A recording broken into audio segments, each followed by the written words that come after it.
Hey guys, it's Maisha from Sephora Pro here, and today I want to show you a nighttime look that's all about experimenting with texture, color, and shape. Unlike daytime makeup that tends to be a little bit more simple and fresh and natural, this is all about being glamorous, sexy, and adventurous. Let's get started.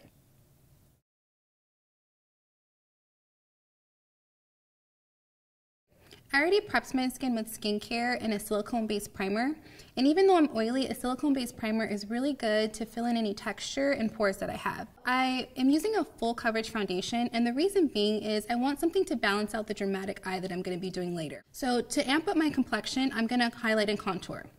And for me, I want to use the same formula foundation that I have on my face in a couple shades darker and a couple shades lighter. So starting with highlighting, I'm just taking a little bit of the foundation and a beauty blender that's already saturated, and I'm gonna press it on underneath my eye, creating a triangle. You also want to drag a little down the bridge of the nose. Then I'm gonna place a little bit on my forehead. Then I'm gonna flip my beauty blender and then start blending it out.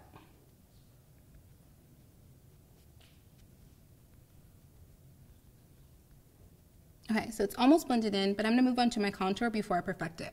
Same formula in a deeper shade. Using a buffing brush, I'm gonna mark the hollows of my cheeks right here. The two should start blending seamlessly together. You can use your beauty blender to perfect a little bit if you need to.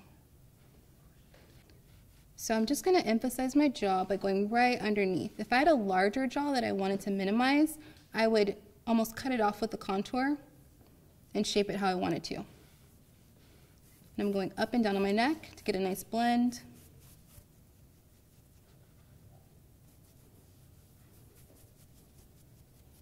I have a nose that's a little bit wider at the base and it's thinner at the top. So I just want to slim on the bottom. If I take my contour all the way up, I'm actually going to make this more narrow and the balance is going to be thrown off. I'm going to add bronzer. Bronzer is different from contour in that bronzer is all about warming up your face and adding a glow most of the time. Putting my bronzer on too is going to help me set my contour so it stays on all night. So if you're bronzing your entire face, you want to make sure you put a little bit of bronzer on your ears, just so your face isn't perfectly glowy and bronze and your ears are looking a little pale. I'm going to add a little bit of vibrance to my face with blush. I chose this really beautiful matte pink because it's going to play well off the eyeshadow I'm going to do later. Applying a little bit at a time is key when you're blending your blush on your face. You can put a little bit on the chin, a little bit through the temples, just what's left over on your brush, even the tip of your nose, just to give a little vibrance throughout the face. So now that I'm done with my complexion, I'm going to set it. I'm using a matte translucent powder because I have oily skin and I want my makeup to last as long as possible. I'm pressing it into my skin because that's really going to get it to mesh with my complexion and press it in.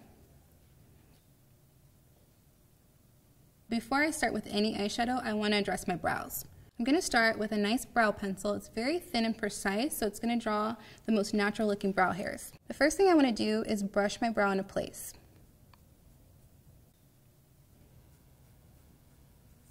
Next, you're going to draw a line underneath the brow.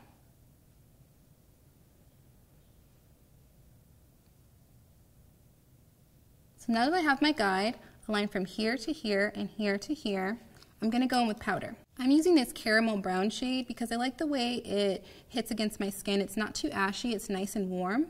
I'll be using the lighter shade for the body of the brow from here to here, and the deeper shade from here to here. If you look at naturally full brows, they're always much lighter throughout the beginning of the brow. And they get a little bit darker on the tail. Just like with the pencil, these short, fast strokes are going to mimic hair the most. Now it's time to go back in with the pencil and really define and perfect. If you get too harsh or boxy of a brow in the inner corner, use your spoolie wand again and just gently comb those little hairs right in the beginning. So now that my brows are filled in, I want to highlight them a bit. I chose a lightweight, light reflecting highlighter. So I'm highlighting my brow just to reinforce the shape that I did by filling it in. And it's going to give me a nice clean edge.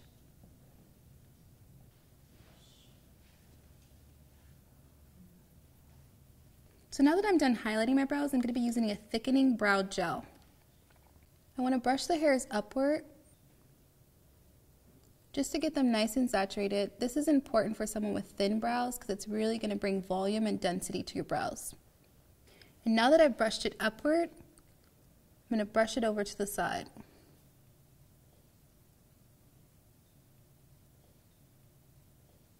I'm going to start with priming my eyes. I'll be using a clear, waterproof eyeshadow primer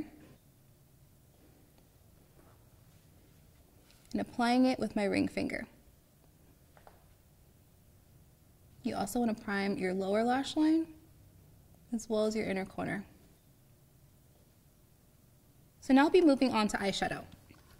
I chose this beautiful palette with really rich warm tones, and I'll be using some purples, burgundies, a little golds, and even some browns to shape my eye beforehand. So the first thing I'm going to do is take a warm brown shade with a crease brush and just marking out my crease in the outer 2/3. I'm using a gold with a small shadow brush. I'm going to be pressing and gliding the shadow onto my lid.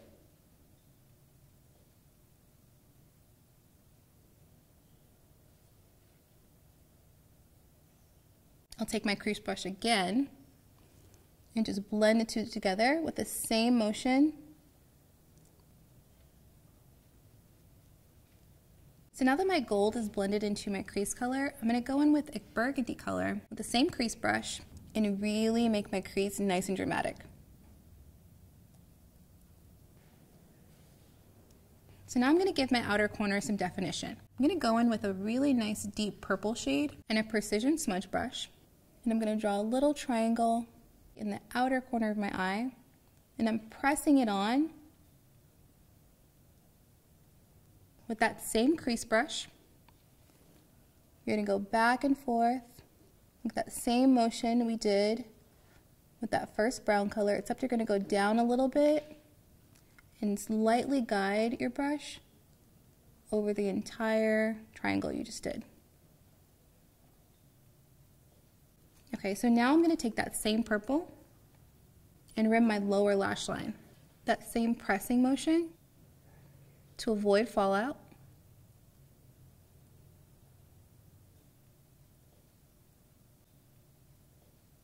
Now I want to move into eyeliner. I chose this really beautiful deep purple with little flecks of glitter in it, and wiggle it back and forth on my lash line.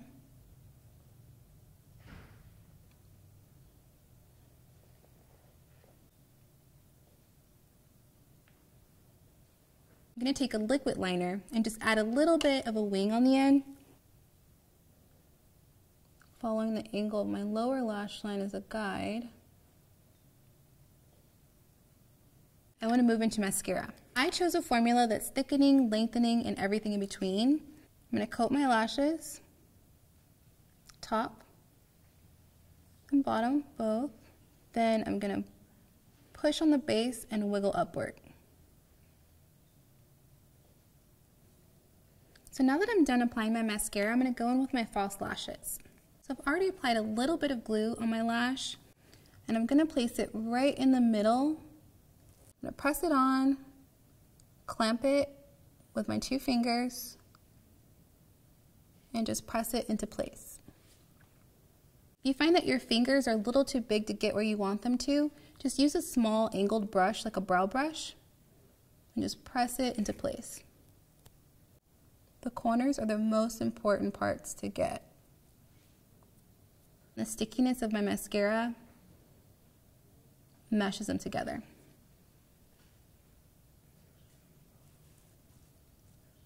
Now we're done with eyes, and we're going to move on to lips. I chose a dark brown lip liner because a brown lip liner is going to add shape to my lips before my lipstick.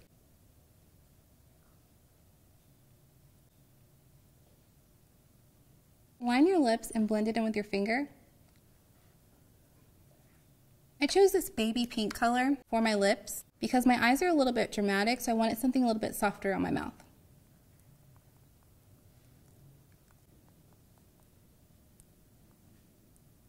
So there you have it, a nighttime look that's fun, dramatic, and sultry, and it'll last all night.